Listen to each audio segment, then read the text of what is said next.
Number three, third tip I want to discuss with you is creating familiarity. All right. I'm a big fan of managing by walking around. So usually I work with organizations that have a lot of people, and it's trying to teach the managers how to really lead their teams, okay, and help them to hit their production numbers and things like that. So, but the same principles apply. It's all about relationships. It's all about really understanding your people.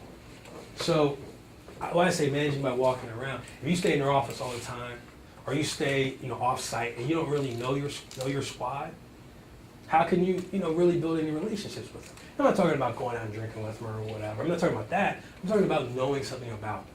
So I always try and know three things about everybody I work with. If nothing else, those are conversation points. So every time I see Jim, how are your kids? And I know that Jim has kids, and he has 3 kids, and he has 2 boys and a girl. And maybe that's one conversation point. So every time I see Jim, I say, Jim, how are your kids doing? Oh, they're great, blah, blah, blah. Hey, it says a lot about you. Keeping those kids straight, and this, with all these influences out here, blah, blah, blah. Conversation. I also know that Jim works out.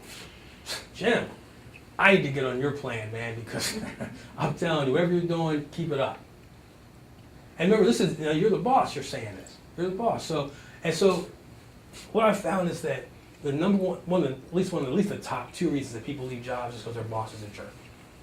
So take that out of the equation. You can fix that. You're the bosses. You can fix that. So find ways to just build find common ground with your team.